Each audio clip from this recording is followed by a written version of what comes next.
Next we have is the sixth important salient features of the Indian Constitution is parliamentary sovereignty and judicial supremacy. So, the doctrine of sovereignty of Parliament is associated with the British Parliament, while the principle of judiciary supremacy with that of the American Supreme Court. So here we need to understand that when we talk about the synthesis of parliamentary sovereignty and judicial supremacy, we are basically talking about that the minimum common point between the parliament as a sovereign body at one side and judicial system on the other side. So what we have to understand here is that when it comes to the Indian Constitution, we wanted to have a synthesis of parliamentary sovereignty and judicial supremacy. So what we were trying to understand here is that we do not want just parliament sovereignty and no judicial supremacy, or judicial supremacy at one side and no parliamentary sovereignty. We want both at its own space with individual powers, but there has to be a synthesis between these. Otherwise, if parliament becomes more powerful, then it may influence the judiciary. Similarly, if a judiciary becomes more powerful, then it might going to influence the parliamentary system. So therefore we wanted to find a simple middle way through these, or something like to take both together and frame our own system. So before we go to the Indian Constitution, like how we managed to get the synthesis of parliamentary sovereignty and judicial supremacy, we need to understand that when we talk about the doctrine of sovereignty of parliament, then we always talk about the British Parliament, because nowhere in the world you have the best and the strongest parliament system which Britishers has.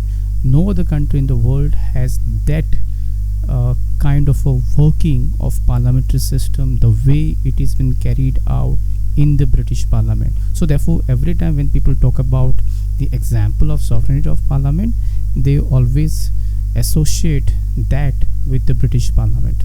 Similarly, whenever people talk about the supremacy of a judiciary or principle of judiciary supremacy, people always look at to the American courts, because American Supreme Court is one of the strongest institution in the world when it compares to any court system in the world.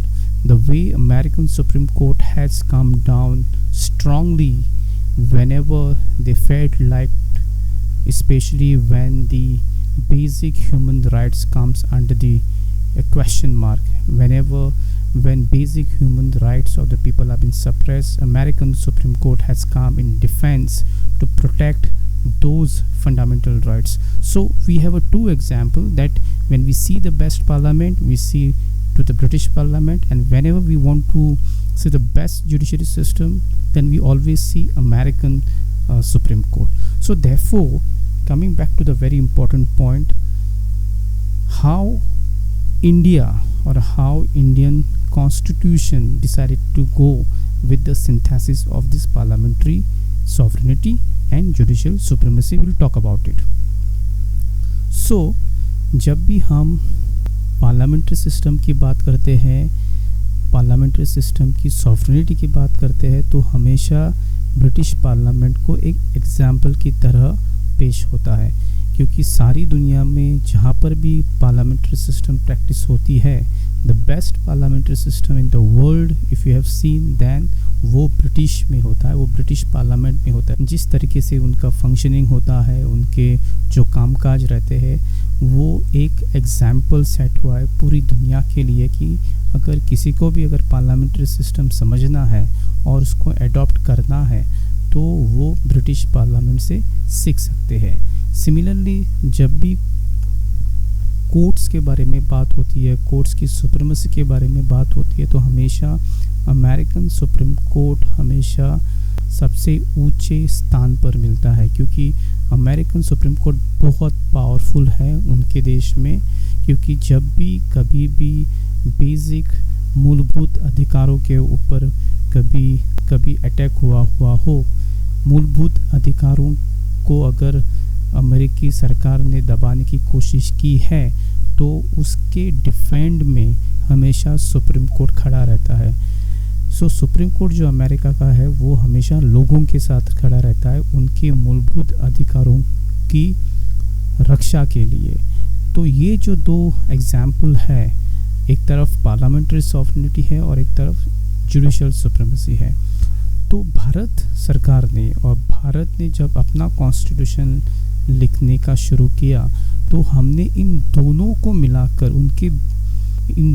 मिलाकर एक synthesis उसमें से पाने की कोशिश की थी, और ये कोशिश बहुत हद तक सक्सेसफुल भी हुई है।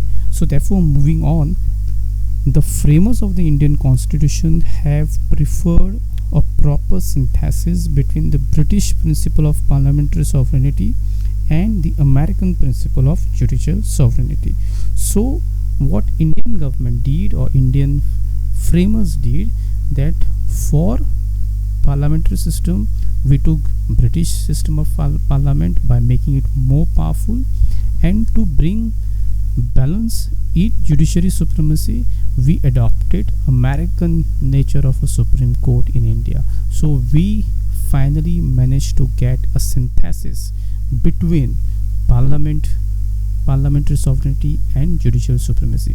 So अंत में जो भारत के संविधान को बनाने वाले थे उन्होंने ब्रिटिश प्रिंसिपल ऑफ पार्लियामेंट को एक्सेप्ट किया और पार्लियामेंट को अपने कुछ अधिकार दे दिए, उसको पावरफुल बनाया।